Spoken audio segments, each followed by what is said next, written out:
नमस्ते बच्चों। आज हम अपना इकाई 8 जंतुओं की संरचना व कार्य के बारे में चर्चा कर रहे हैं।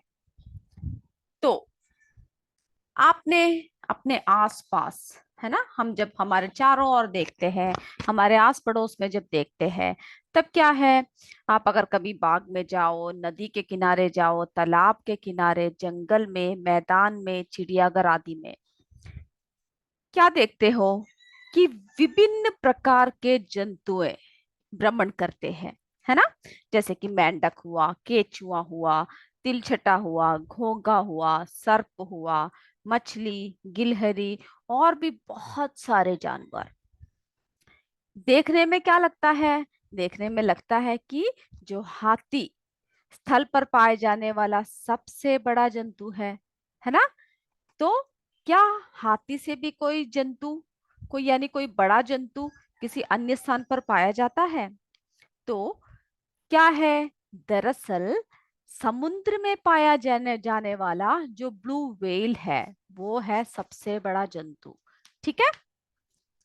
फिर आप जब अपने आसपास देखते होंगे तो क्या देखते होंगे कि जो चींटी है, चींटी अथवा क्या करते हैं, चींटी अथवा अनाज में पाए जाने वाले जो घुन यानी जो छोटे छोटे कीड़े होते हैं, है ना, ये हमारे आंखों से दिखाई देने वाले संभवत सबसे छोटे जीव है।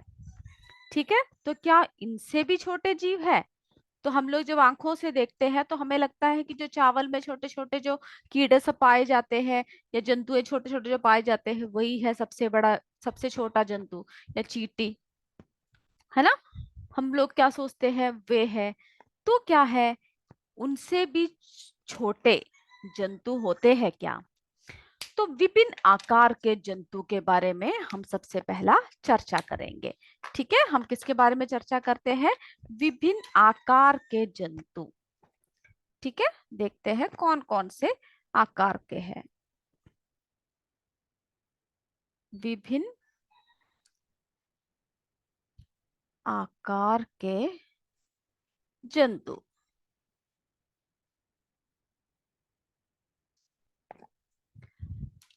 तो किसी तालाब के किनारे आप जब कहाँ जाते हो, आप जब किसी तालाब के किनारे जाते हो या कहीं से भी छोटे मोटे जो पोखरे होते हैं वहां से क्या लेकर आइएगा? पानी लेकर आइएगा। ठीक है। पानी लेकर हम लोग क्या करेंगे? उसको टेस्ट करेंगे। तो उसकी जो एक बूंद को स्लाइड पर रखकर, यानी जो कैसे सूक्ष्म दर्शी के द्वारा ही हम लोग क्या कर सकते हैं, जो सूक्ष्म सूक्ष्म, है ना, जो जंतुएं सब है, उन सबको कैसे हम लोग देख सकते हैं? माइक्रोस्कोप के जरिए से देख सकते हैं। तो हम लोग क्या करेंगे, जो सूक्ष्मदर्शी है ना, सूक्ष्मदर्शी के द्वारा हम लोग क्या करेंगे? ये देखिए सूक्ष्मदर्शी। तो सूक्ष्मदर्शी, इसके द्वारा हम लोग क्या करेंगे? उसको देखेंगे। तो आप क्या देखोगे कि जल के बूंदों में कई प्रकार के छोटे छोटे जीव उपस्थित है ना।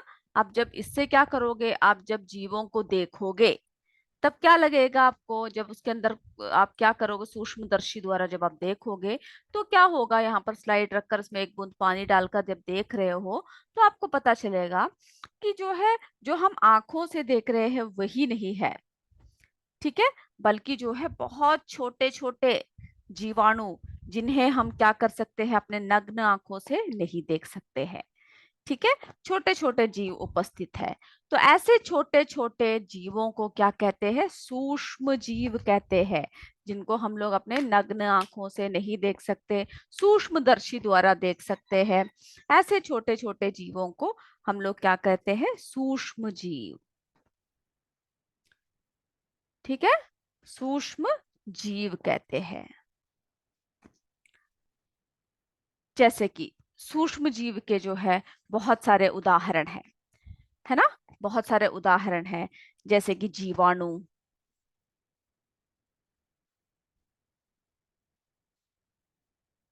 युगलीना, ठीक है, युगलीना, अमीबा, ये सब उदाहरणों को आप क्या कीजिएगा, इन सबको आप लिख के रखिएगा। ठीक है। अमीबा है, पैरामीशियम है,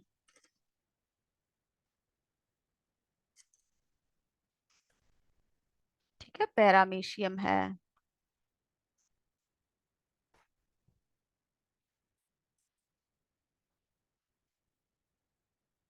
ठीक है, तो ये सब जो है आप क्या कीजिएगा, इन सब के सूक्ष्म जीवों के नाम क्या करोगे आप लिख कर रखोगे। ठीक है, हमने क्या देखा, पैरामीशियम देखा, फिर जो है एक और नाम है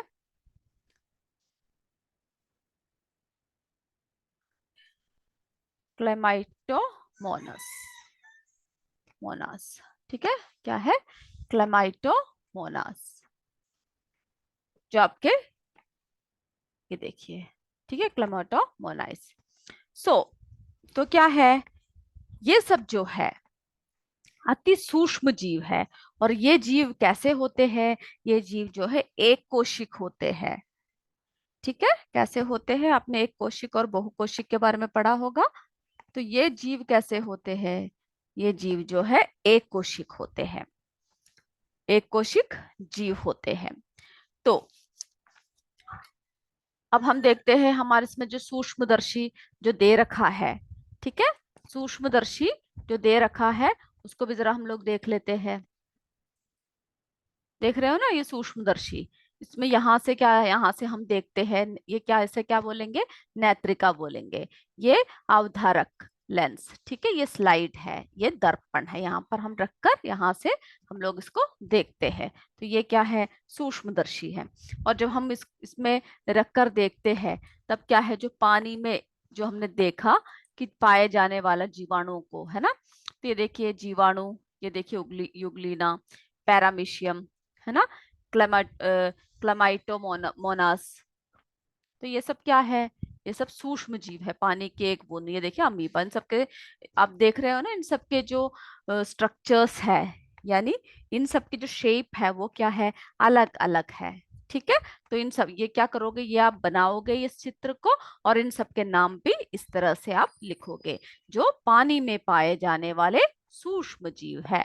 ठीक है, कहाँ पाए जाने वाले हैं, पानी में पाए जाने वाला। तो उस डायग्राम को, उस चित्र को आप बनाकर क्या करोगे, आप उसको लिखोगे, तो आपको आसानी से याद होगा। ठीक है, चलिए,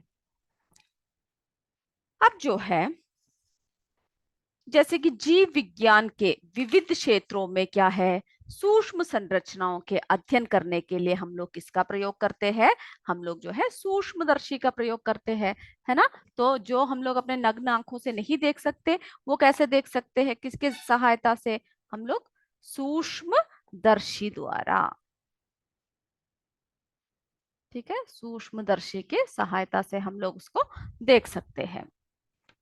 अब जो है, अगर हम ध्यान से देखेंगे तो क्या है, सूक्ष्मदर्शी के प्रत्येक अंक के बारे में, है ना, अब हम आपको आप देख सकते हो, ये आप ऐसा कीजिएगा, अपने साइंस लैब में जाकर अपने अध्यापक के सहायता से आप इसको देखिएगा। ठीक है, और इस यंत्र के द्वारा जो है वस्तु लगभग 200 गुना तक बड़ी देखी जा सकती है।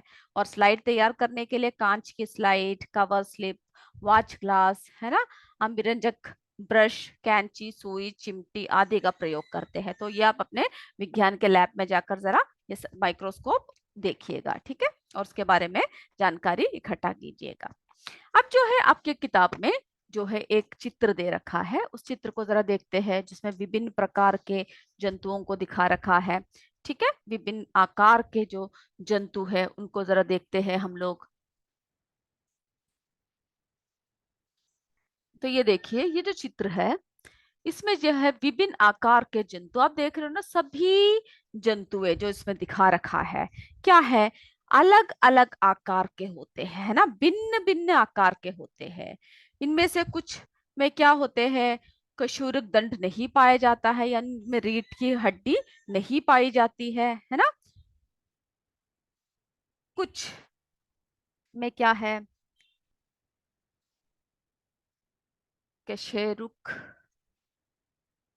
और अकशेरुकी के बारे में हमने पढ़ा था ना। तो कुछ क्या है इसमें जो है, कशेरुक दंड, यानी उनकी जो रीढ़ की जो हड्डी है वो नहीं पाया जाता है। और कुछ जो है क्या होता है, दंड नहीं पाया जाता। ठीक है, नहीं पाया जाता।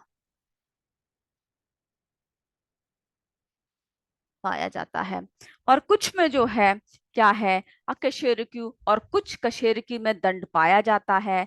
तो इन्हें क्या कहते हैं, तो जो है जिनमें हमने देखा भिन्न भिन्न आकार के जो जंतुएं हैं, जीवधारियां हैं, इसमें से कुछ में कशेरुक दंड नहीं पाया जाता है। और इन्हें क्या कहते हैं, जिनमें कशेरुक दंड नहीं पाया जाता उन्हें हम क्या कहते हैं, कैसे जंतुएं कहते हैं, अकशेरुकी, यानी उसमें क्या है, आ मतलब नहीं है, ठीक है, अकशेरुकी जंतु कहते हैं। ये सब आप पढ़ चुके हो, है ना।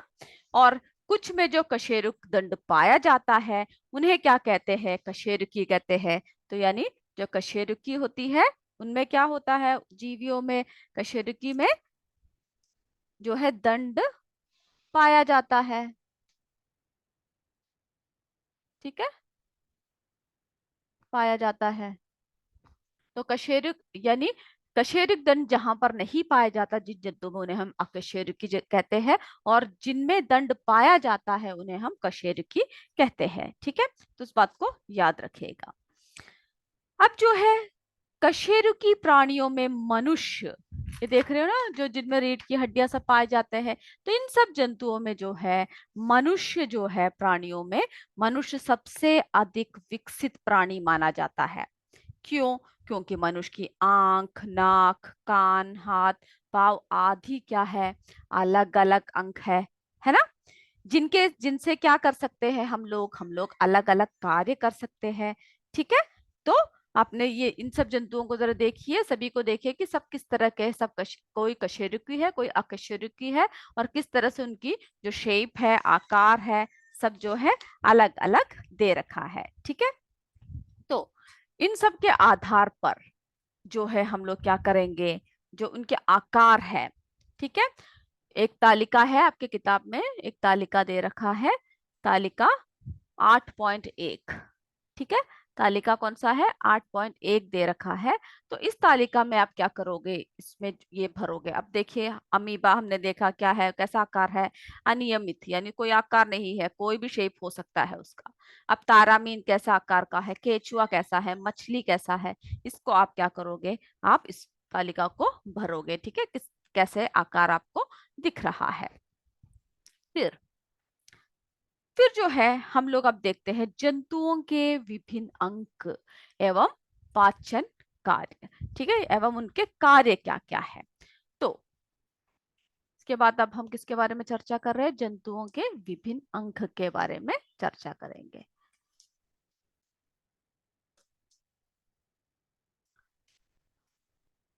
ठीक है, सो ध्यान से सुनिएगा।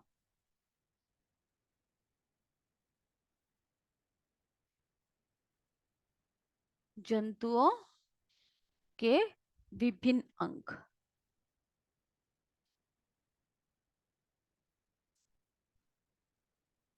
ठीक है, हम लोग किसके बारे में बात कर रहे हैं, जंतुओं के विभिन्न अंग के बारे में हम लोग अभी चर्चा कर रहे हैं, ठीक है, कि किस तरह से जंतुओं में जो है विभिन्न विभिन्न प्रकार के अंग अंग होते हैं। तो सबसे पहले हम बात करते हैं पाचन अंग के बारे में।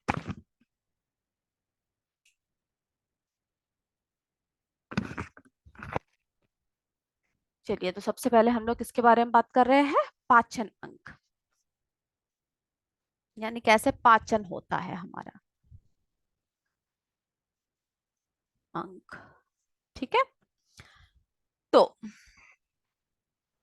कई कई बार ऐसा होता है ना कि आप लोग स्कूल नहीं जाते हो, तो कोई अगर कारण पूछे तो क्या है, क्या कारण बताते हो, कभी बोलते हो कि पेट में दर्द है ना, कभी बुखार सब होता है, लेकिन क्या है, कभी पेट में दर्द होता है। तो इसमें भी दे रखा है कि जो है कक्षा में अध्यापक ने किससे पूछा, मीना से पूछा कि आज शानू क्यों नहीं आया। तो मीना ने क्या कहा, आज उसके पेट में दर्द है ना, इसीलिए वो नहीं आया। तो तब क्या हुआ, मीना को, अब इसमें एक लड़की का नाम दे रखा है, ठीक है, मीना को जिज्ञासा हुई, क्या हुई, कि शानू के पेट में दर्द का कारण क्या हो सकता है ना, क्या उसने भोजन नहीं किया था या कुछ ज्यादा खा लिया। तो क्या हुआ, वो अपने अध्यापक से पूछती है, अपने अध्यापक से पूछती है कि भोजन की हमें रोज रोज आवश्यकता क्यों होती है, है ना। तो आपके मन में भी सवाल आता होगा कि भोजन की आवश्यकता क्यों होती है, जब हमारे पेट में दर्द होता है तो उसका कारण क्या है ना, किस लिए दर्द हो रहा है, उसका कारण क्या है। ये सारी बातें जो है क्या है, आपके मन में भी आता होगा, आता है ना। तो हम लोग को किस लिए भोजन की किस लिए आवश्यकता होती है, भोजन की आवश्यकता क्यों होती है, हमारे शरीर की वृद्धि के लिए, ये सभी को पता है ना। हमारे शरीर की वृद्धि के लिए, ऊर्जा के लिए हम लोगों को क्या जरूरत होती है, भोजन की आवश्यकता होती है।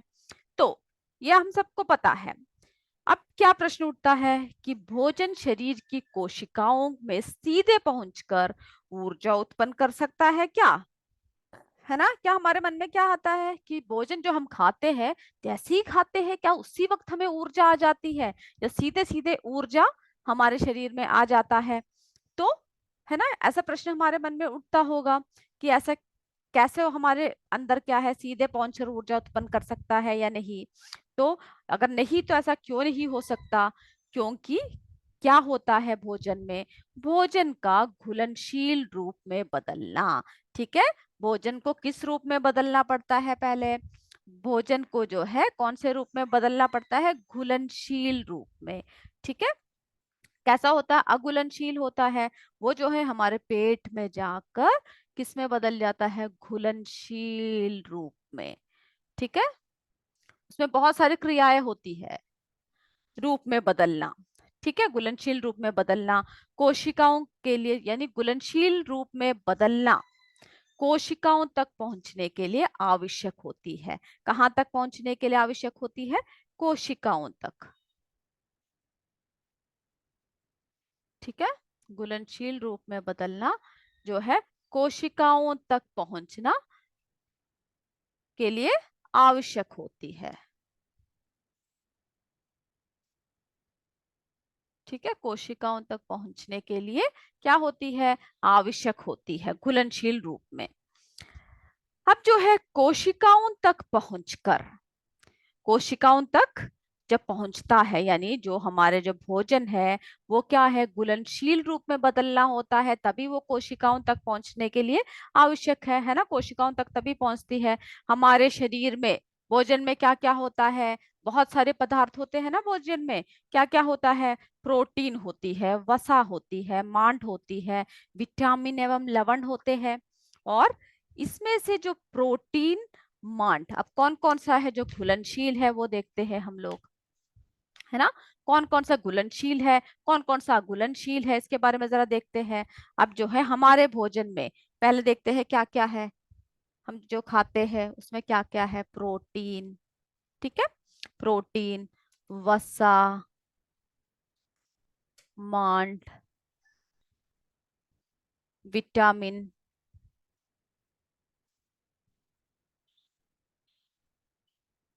विटामिन। ठीक है, और क्या है, एवं लवण है। ठीक है, विटामिन एवं लवण, लवण सब होता है।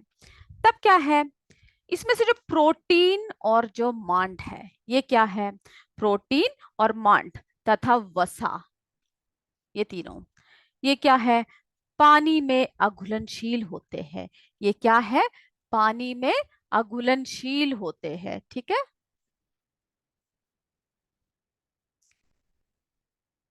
अघुलनशील, ये क्या कैसा होता है, पानी में जो है अघुलनशील होते हैं। ठीक है, ये कैसा होता है, प्रोटीन पानी में अघुलनशील होते हैं। अब जो है हम देखते हैं, चलिए हम इसको मिटाकर ऊपर लिखते हैं। ठीक है,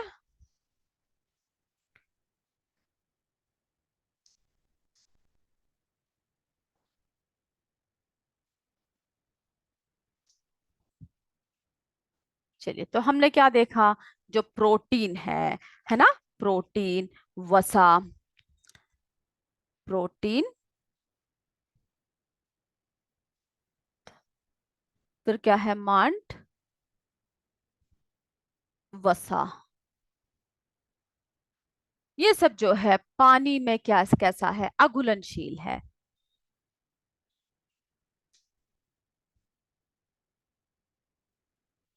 अघुलनशील होते हैं। ठीक है। और इसमें से जो अघुलनशील भोज्य पदार्थों को क्या करना पड़ता है, को सरल तथा घुलनशील अवस्था में बदलने की क्रिया को पाचन कहते हैं। अब जो है पाचन क्या है? पाचन यानी ये जो अघुलनशील पदार्थ है, इनको किसमें बदलना है? हमें घुलनशील पदार्थों में बदलना है। तो जो अघुलनशील पदार्थों को घुलनशील पदार्थों में यानी सरल अवस्था में जब हम बदलते हैं, जब हमारा शरीर बदलता है, बदलने की क्रिया को क्या कहते हैं? पाचन कहते हैं। ठीक है। उसे क्या कहते हैं? अघुलनशील जो भोज्य पदार्थ है, उन्हें किसमें बदलना है? सरल तथा, ठीक है, सरल तथा घुलनशील,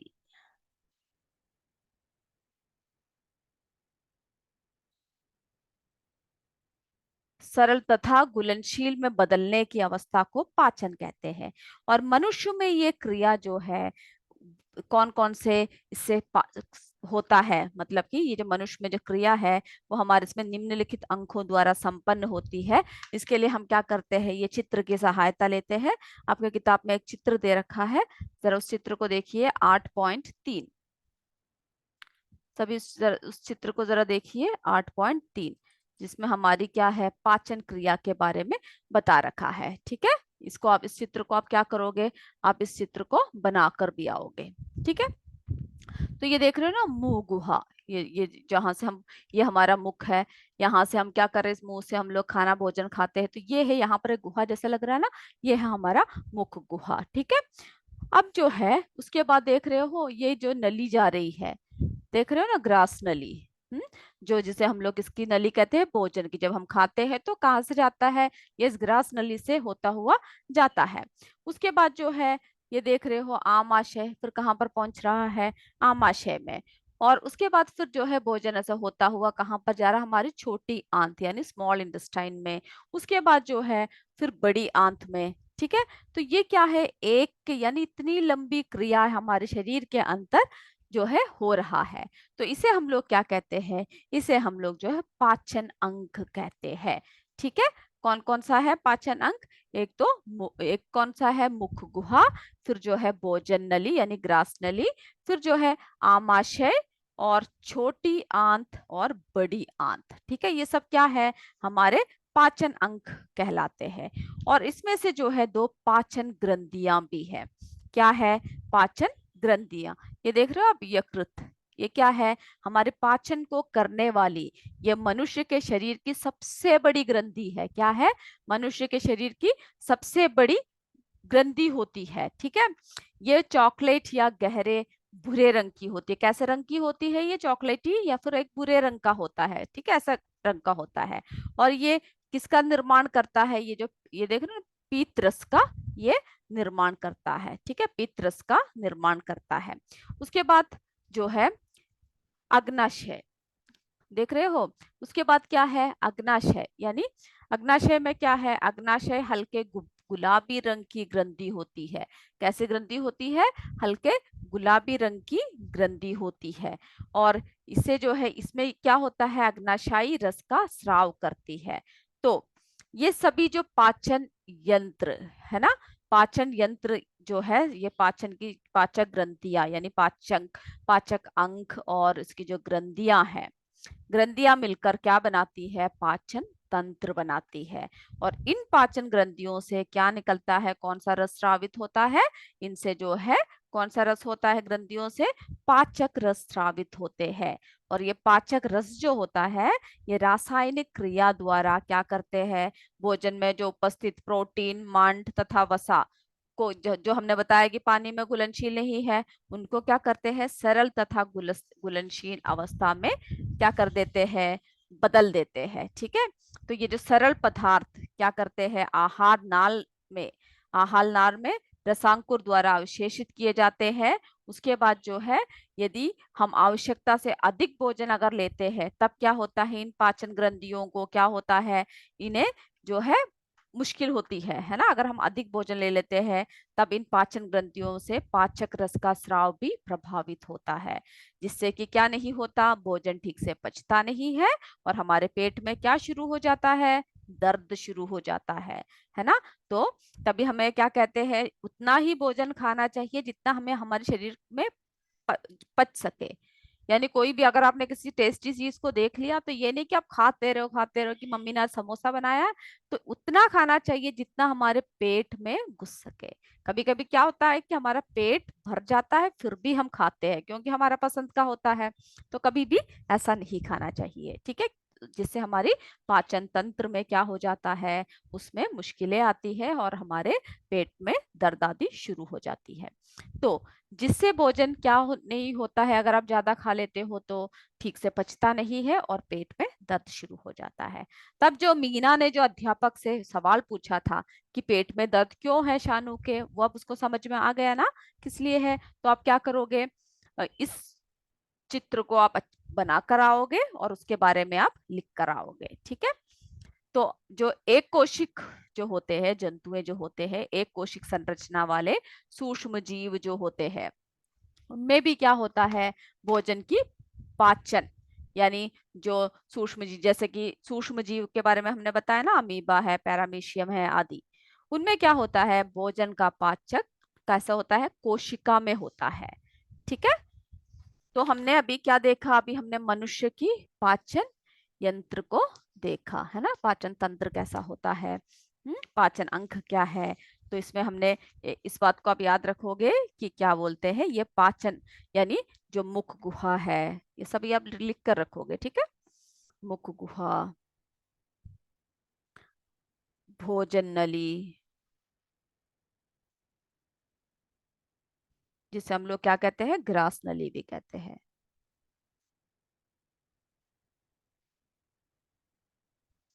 आमाशय,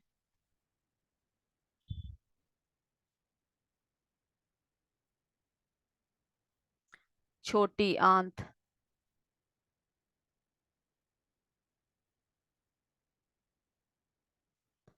बड़ी आंत,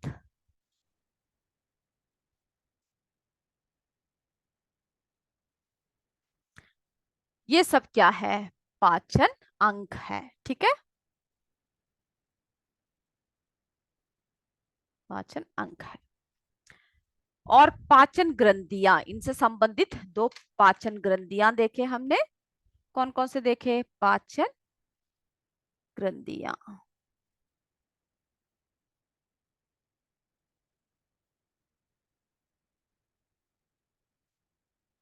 पाचन ग्रंथियां कौन कौन से देखे हैं हमने, एक जो है यकृत,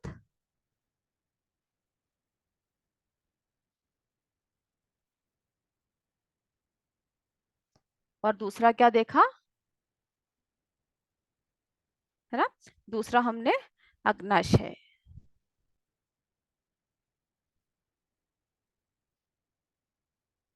ठीक है। तो आप इसको क्या करोगे, लिख के रखोगे। और पाचन अंग और जो पाचन जो ग्रंथियां होती है, जो तंत्र है ना, पाचन अंग और पाचन ग्रंथियां क्या कहलाते हैं, पाचन तंत्र कहलाते हैं, ठीक है। तो इसको आप क्या करोगे, डायग्राम के साथ आप इन सब बातों को भी आप लिख कर आओगे। फिर जो है हमने क्या देखा, एक कोशिक जो संरचना वाले सूक्ष्म जीव में भी क्या है, पाचन अंग है ना। ये हमने बहुकोशिक के बारे में बात किया। अब जो है एक कोशिक वाले, एक कोशिक सूक्ष्म जीव,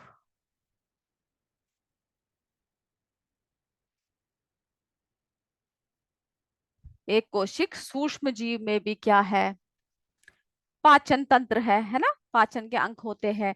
जैसे कि अमीबा, पैरामीशियम आदि में पाचन कहाँ पर होता है, अमीबा, पैरा यानी अलग अलग जगह पर होता है। पैरामीशियम, अमीबा पैरामीशियम में पाचन जो है कहाँ पर होता है, उनकी कोशिका में होती है, ठीक है, कहाँ पर होती है, उनकी कोशिका में होती है। और केचुआ, केचुआ,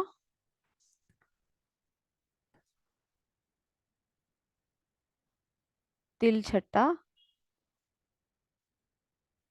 सब में कहाँ पर होता है, आदि जंतुओं में जो है उनकी आहार नाल में होती है। ठीक है, सर साहब लिख के रखोगे तो आपको पढ़ने में भी आसानी होगी। आहार नाल में होती है। ठीक है, परंतु आहार नाल जो है, आहार नाल के सभी भाग नहीं होते हैं। ठीक है, जो आहार नाल होता है उनके सभी जो भाग होते हैं इनमें नहीं होता है। और जो मेंढक, मछली, छिपकली, पक्षी, है ना, तथा सभी स्तनधारी जंतुओं में पूर्ण विकसित आहार नाल होती है। यानी जो जैसे कि मछली हुई, मेंढक हुई, छिपकली हुई, पक्षियां हुए, है ना, इन सब में क्या होते हैं, और जो सभी स्तनधारी यानी जो बच्चे पैदा करते हैं, है ना, उन सब में क्या होता है, उन सब में जो है पूर्ण विकसित आहार नाल होता है। लेकिन इन सब में जो है क्या नहीं होता, पूर्ण विकसित आहार नाल नहीं होता है। ठीक है, अब हम देखते हैं श्वसन अंग। तो हमने पाचन अंग के बारे में बात किया, अब हम किसके बारे में चर्चा करेंगे, श्वसन अंग के बारे में चर्चा करेंगे। ठीक है, अगला हम किसके बारे में बात कर रहे हैं, श्वसन अंग।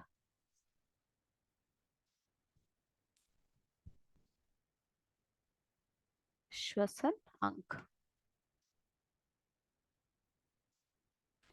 यानी हम सभी इस बात से परिचित है, हम सब इस बात को जानते हैं कि बिना श्वसन के यानी बिना श्वास लिए क्या नहीं कर सकते, कोई भी प्राणी जीवित नहीं रह सकता है ना। जो है हम लोग क्या करते हैं, कौन सी वायु को अंदर खींचते हैं, ऑक्सीजन युक्त, है ना, ऑक्सीजन। हमें किसकी जरूरत होती है, ऑक्सीजन की जरूरत होती है, ऑक्सीजन युक्त वायु को अंदर खींचना। और ऑक्सीजन युक्त वायु को हम लोग क्या करते हैं, अंदर करते हैं, और बाहर किसको करते हैं, हम लोग जो है कार्बन डाइऑक्साइड को बाहर निकालते हैं। डाइऑक्साइड, ठीक है, कार्बन डाइऑक्साइड को हम क्या करते हैं, बाहर निकालते हैं। ठीक है, कार्बन डाइऑक्साइड गैस को क्या करते हैं हम लोग, बाहर निकालना। तो जब ऑक्सीजन युक्त वायु को अंदर खींचना और कार्बन डाइऑक्साइड युक्त वायु को बाहर निकालना क्या है, श्वसन है ना। अब जब श्वास लेते तो अब एक श्वास अंदर को लेते हो, दूसरा श्वास क्या है, बाहर को छोड़ते हो, तो उसे हम क्या कहेंगे, हम उसे श्वसन क्रिया कहेंगे। ठीक है, तो ऑक्सीजन वायु को अंदर लेना, ठीक है, ऑक्सीजन क्या है, वायु का अंदर लेना, अतः अंतः श्वसन यानी निश्वसन। क्या कहते हैं, ऑक्सीजन जो हम लोग जो अंदर लेते हैं उसको हम लोग क्या क्या कहते हैं, उसको हम लोग जो है अंतः श्वसन या क्या कहेंगे, निश्वसन। ठीक है, निश निश्वसन। ठीक है, इसको हम लोग क्या कहेंगे, श्वसन या निश्वसन कहेंगे। तथा जो कार्बन डाइऑक्साइड को जब हम बाहर निकालते हैं उसको हम क्या कहेंगे, उसको हम क्या कहते हैं, उच्छ्वसन। उच्छ्वसन, उसे हम क्या कहते हैं, उच्छ्वसन या निश्वसन। निह, ठीक है, नि कर कर निह, श्वसन।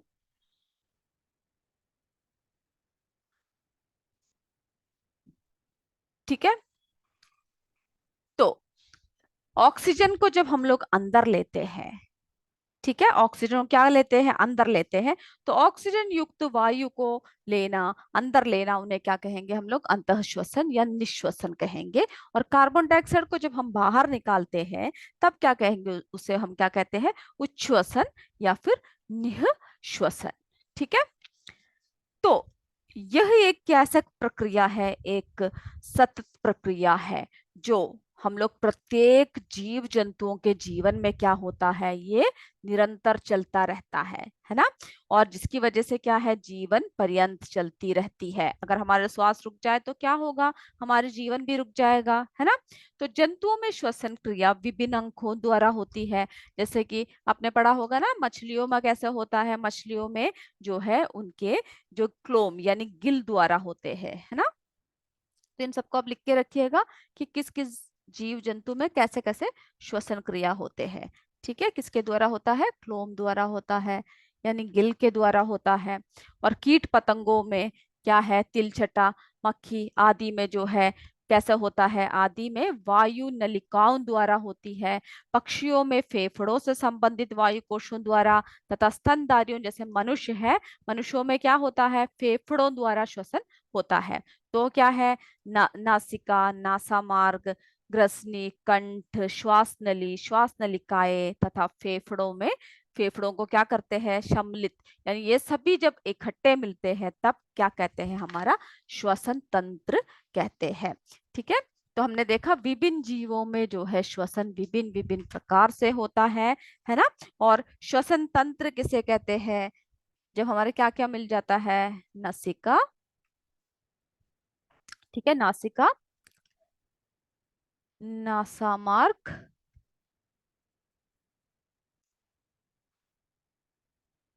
ग्रसनी, इन सबको अब लिख के रखिएगा, ठीक है, कंठ,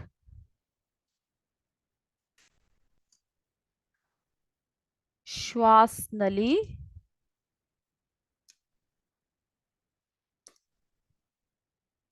और श्वासन लिकाए, यहाँ पे लिख देते हैं,